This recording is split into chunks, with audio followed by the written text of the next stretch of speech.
Hello, and welcome back to episode 9. This is part 3 of the Little and Often series. As always, grab a piece of paper and a pen. There's going to be lots of information to gather. Before I begin though, I am doing an all-dayer, not in a pub, unfortunately, an all-dayer business event. It's just as good, right? On the 30th of June. And this is not only an all-dayer where you get 4 sessions and 4 hours, you'll also get the replays so you can use them whenever you like. But I am also creating a membership for a month that you get access to for for attending that event. And this is perfect because I have been to so many events over the years where I go and I'm excited and I've got notes and I've got ideas. And then the next day I sort of wake up with that self-development hangover of, I just don't know now. I don't know where to go next. And I was feeling all of this yesterday and now I need a little bit of guidance.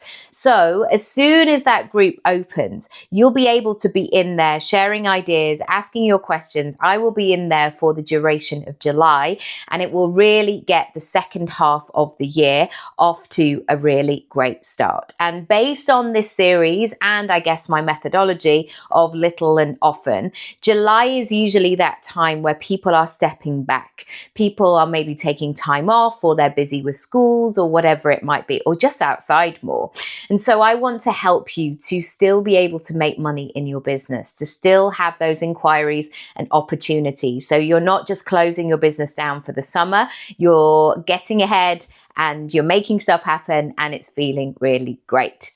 So let's get into today. Point number 1, when we're talking about little and often, I wanted to share this phrase that my 5-year-old introduced to me. And who knew that these 5-year-olds have got business methodologies, but I love it. She used to describe sharing as zigzagging. So I go first and then we zigzag and then you go and then it comes back to me. And I think they learned this in reception, this sense of everything being in flow. And so when I'm thinking about your positioning, your online presence, your content, I want you to make sure that you are having that zigzagging effect, whereby you are putting out, say, free content and putting yourself out there. But I want you to make sure that you check in with what is coming back. So the temptation sometimes can be to just give and give and give and give and keep doing more. But in order for you to give, you have to get something back, whether that's energy, whether that's clients, whether that's money into your business. And so I want you to check in with your individual flow and see where you are up to, and then consider where you then go next. So what your new boundaries are going to be in terms of this zigzag effect. Do you need to do more? Do you need to get more back? Do you need to invest in yourself? Do you need to physically put more content out there? Where are you up to in terms of this rhythm of your business?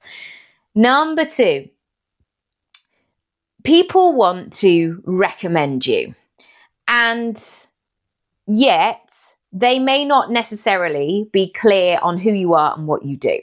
And I had this around my mum's 70th. So, I shouldn't be saying her age on the internet. No, she's fine with it. She would tell you herself. Lots of us went away for a weekend. So the family and then some couples, like their friends and things like that. And it was amazing. And one of my mum's friends came up to me and she said, I just wanted to let you know, I listened to the podcast. And I was thinking, this is so interesting to me because this person is not necessarily my demographic. She doesn't have a business, but she is a lovely support. And she said to me, I wanted to ask you a few questions of who your ideal client is. Like, who should I be telling about your services?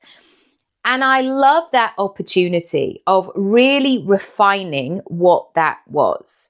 And so I want you to think about this in terms of this little and often rhythm, in terms of your content, of really making sure that you're being clear, and also not overwhelming. You know, you don't need to do a 2-hour session every day, but it's just adding brick by brick every single day. Do you know I do this? This is the kind of people I work with. I just had this really great client that I've worked with. This is what I'm working on. This is what I'm launching. This is what I'm thinking about. This sense of little and often, rather than, I guess we can do this with WhatsApp. You know, we can send these messages of like, hi, how you doing? Thinking about you. And you can go back and forth with a few memes.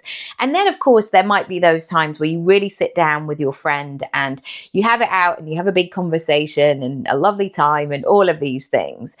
But I want you to be really clear here of what is that output that you're giving. Number 3. I want you to come up with 3 key messages.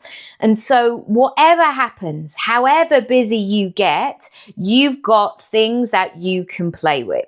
And this could be who you are, what you deliver, what you're all about, the kinds of people you work with, and really thinking about those 3 key messages. It can get very busy. And when you get busy, you might fall out of line with your habits, with doing what you need to do. And then suddenly you wake up and it's a month later and you think, oh, blimey, I haven't spoken about my business for a while. Whereas if you focus on these 3 things, you can begin to pepper them throughout your whole brand. You can put them on your email signature. They can be part of your YouTube page or your social media, or they're on your about page, whatever it might be. Really simplify it and make it easy so other people also can talk about you in a little and often way. Number 4, I love, again, simplicity.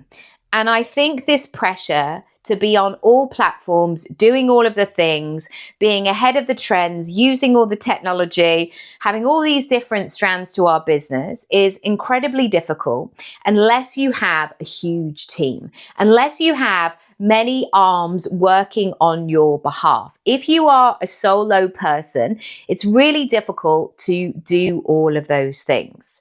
And so I want you to bring, in this little and often way, some thought and some ideas as to how you can bring some familiarity and predictability to your business.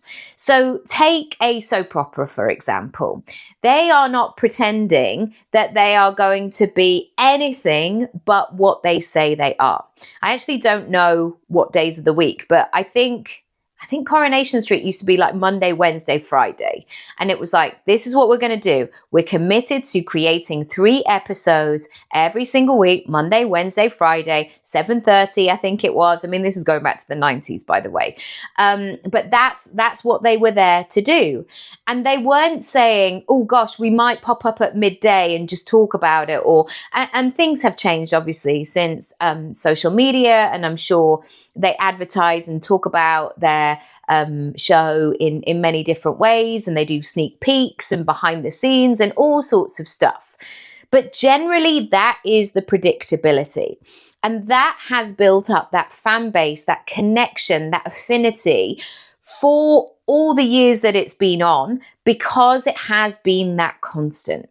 And so I want you to think about those little and often things that you can do to bring some predictability to your business. When you have that, it also gives you that switch off moment of like, okay, I'm done for the day. Now I can go and live my life and I've finished my work, because I also know when you work for yourself, you sometimes just feel like you're never done.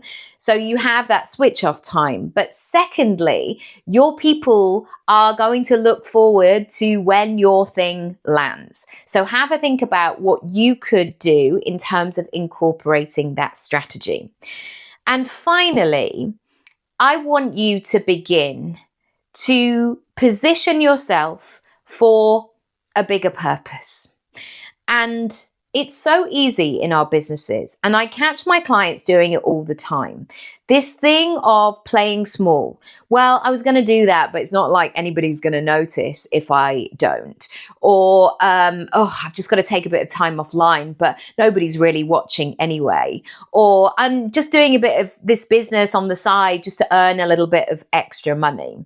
I don't want you to discount how much impact you can create. How you could be that person for somebody else, their sliding doors moment, that moment where they're struggling and they're finding things tough, and then you come along and you unlock the next part of their business or their life, or you help them on a weekly basis, or whatever the thing is.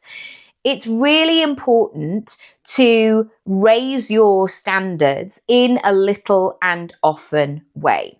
And the way that you do that is you pay attention to your current standards. You get to know yourself so well, and you get to know what you're actually doing. You might convince yourself just because you're tired, you're working really hard. But if you're not getting the results, this is your opportunity to look at where you are now and make those tweaks, those bare minimums that you have within your business. And then, of course, if you've got more capacity or a bit more wiggle room or more support or more energy, or you're at a point in your cycle where you're right in the middle in the ovulation stage and you are totally unstoppable, and then you can do that. Absolutely do that. But what I want to help you to create is this lovely baseline that just runs all the time in your business. And so no matter what else is going on, that is there, that's present. And then of course you can add in the launches, you can add the things that come along with that. But ultimately making it really, really clear what it is that you need to do to open up the shop. If you had a physical business, for example, there would be that expectation. If you were open, or you said that you were going to be open between 9 and 6, people are going to expect that you're going to be open. How often have you gone to a shop and you know that you want to buy that thing, and then there's a sign on the door and they're like, sorry, out for lunch, and you're like, but you didn't say you were going to be out for lunch, and this is my lunch and I want to buy this thing, and as a customer, that is unsettling. And so I want you to think about, even if you work online, or even if you work sort of not in a physical space, I want you to up your game a little bit. Now, already you might be thinking, oh, I'm at capacity, I can't do any more, I'm really struggling, I'm here, there, and everywhere. If that is you, and if that is a truthful representation, I hear you, I've got you, and do what you need to do. But this final point is really for those of you who go, yeah, I do have a window in the middle of the day where I'm procrastinating, or I don't really feel like I have a plan at the moment. Yeah, you're right, I am winging it a little bit. Having that honesty chat with yourself will give you so much clarity, and then you can build this little and often rhythm back into your business. I hope that's been useful. Let me know what landed for you today. Do follow along with the show, and I'll be back tomorrow for part 4. Lots of love.